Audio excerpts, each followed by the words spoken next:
ជ្រាបសួរបងថ្ងៃនេះដែរគឺបងនឹងមកបង្ហាញជូនបងអំពីដំណើរការនៃការ add property ក៏ដូចជាការ add room type ហើយនិងការ update room allotment ជាមួយនឹងការ discount ហើយនិងតម្លៃអញ្ចឹងចំណុចដំបូងហ្នឹងគឺបងនឹងបង្ហាញជូនបងអំពី step នៃការ add property អញ្ចឹងដើម្បីចូលទៅ add property បានគឺយើងចូលតាមរយៈ link ដែលខាងបងបានធ្វើការបង្កើត account user ជូនបងដែលមាន link មាន username ហើយនិង password អញ្ចឹងនៅក្នុង link ហ្នឹងដែរគឺបងអាចបើកនៅលើ Microsoft Edge ក៏បានហើយនិងលើ Google Chrome ក៏បានដែរអញ្ចឹងបងសូមបើកនៅលើ Google Chrome បន្ទាប់ពីបងបំពេញបានត្រឹមត្រូវអស់ហើយគឺបងចុចទៅលើប៊ូតុងខាងក្រោមគឺពាក្យ sign in ហ្នឹងអូខេអញ្ចឹងបងអាចធ្វើការចុចទៅលើចាំណាបាននៅពេលដែលយើង log in ចូលមក success គឺវានឹងចេញផ្ទាំង dashboard បែបហ្នឹងអញ្ចឹងចំណុចបន្ទាប់ហ្នឹងគឺបងនឹងបង្ហាញជូនបងនៅក្នុងការ add property យើងចូលទៅ accommodation ហ្នឹងមកគឺយើងជ្រើសរើសយក property អូខេអញ្ចឹងវានឹងចេញផ្ទាំងមកបែបហ្នឹងដោយសារតែបងបានបង្កើត property ជូនបងមួយហើយគឺវានឹង show មួយបែបហ្នឹងតែបើសិនជាករណីដែលបងមានច្រើនគឺបងអាចចូលមក add បានដោយយើងចូលទៅលើប៊ូតុង add ខាងលើហ្នឹងអញ្ចឹងតកតងទៅនឹងការ add property នឹងដែរគឺបងសូមកាត់បន្តិចដើម្បីបញ្ជាក់ជូនបងបន្ថែមទៅលើការ add Telegram bot អញ្ចឹងបងអញ្ចឹងដើម្បីឲ្យបងងាយស្រួលគឺបងសូម recommend ជូនបងចូលទៅបង្កើត Telegram bot ជាមុនសិនអូខេមុននឹងយើងចូលមក add property តដោយសារតែនៅខាងក្រោមហ្នឹងគឺវាទីអញ្ចឹងបងអញ្ចឹងបងសូម pick ប៉ុណ្្នឹងសិនដើម្បីបែកទៅ Telegram បង្កើតក្រុមជាមុនសិនអញ្ចឹងបងសូមបង្កើតក្រុមមួយមកបងសូមដាក់ឈ្មោះថា hotel demo ទៅមកគឺយើង add ស៊ីមរៀប Wonder bot មកស៊ីមរៀបយើងសើចមកវាចេញនៅខាងក្រោមនេះបងអញ្ចឹងយើង add មកហើយបងអាច add member របស់បងពេលក្រោយទៀតក៏បានដែរបងចំណុចបន្ទាប់ហ្នឹងគឺនៅពេលដែលយើងបង្កើតគ្រប់រួចហើយ add ស៊ីមរៀប Wonder bot ចូលទៅគឺវានឹងមាន backslash នៅខាងក្រោមនេះអញ្ចឹងគឺបងចុចទៅលើ backslash ហ្នឹងមកវានឹង show មកបែប3បែបហ្នឹងអញ្ចឹងបងជ្រើសរើសយកខាងក្រោមនេះមកដើម្បីយើងទទួលបាន link code យកទៅដាក់នៅពេលដែលយើង add property អញ្ចឹងបងអញ្ចឹងវានឹងចេញបែបហ្នឹងគឺបងចុចសញ្ញា icon copy នេះមកគឺវា copy ហើយអញ្ចឹងយើងត្រឡប់មកការ add property របស់យើងវិញអូខេអញ្ចឹងបងសូម copy link code នឹងតែម្ដងទៅដើម្បីកុំឲ្យច្រឡំហើយយើងអមមកខាងលើមកគឺ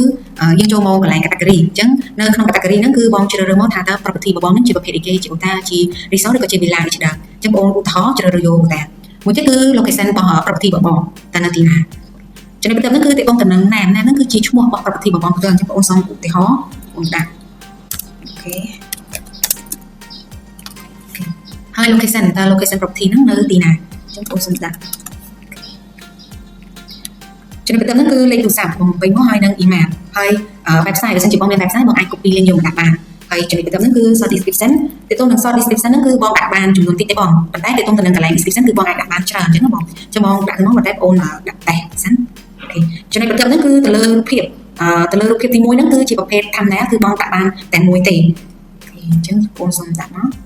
បន្ទាប់ហ្នឹងគឺរូបភាពទី2ហ្នឹងគឺវាដូចជានឹង cover អញ្ចឹងបងអញ្ចឹងបងអាចដាក់ upload រូបបានច្រើនបងសូមដាក់មកអញ្ចឹងដល់ពេលដែលយើងចុច add មួយទៀតមកគឺវានឹងចេញទម្រាំបែបនេះហើយបងអាចធ្វើការលុបវិញបានបើសិនជាបងចង់ផ្លាស់ប្ដូរដាក់រូបថ្មីអូខេចំណុចបន្ទាប់ហ្នឹងគឺទាក់ទងទៅនឹង recommend អញ្ចឹងបងជ្រើសរើសយក S មកឲ្យយក yes មកអូខេហើយទាក់ទងទៅនឹង property star អញ្ចឹងតើ property របស់បងហ្នឹងមាន star ចំនួនប្រមាណអញ្ចឹងបងសូមដាក់5អូខេមួយទៀតទាក់ទងទៅនឹង facility បងមានអ្វីខ្លះបងអាចជ្រើសរើសមកថានៅក្នុងប្រភេទ property របស់បងហ្នឹងមានប្រភេទអីខ្លះអញ្ចឹងនៅក្នុងហ្នឹងគឺបងអាចជ្រើសរើសយកបានច្រើនហើយបងក៏អាចធ្វើការលុបវិញបានដែរអញ្ចឹងបងអាស្រ័យលើបងជាអ្នកកំណត់ទេហើយមួយទៀតហ្នឹងគឺ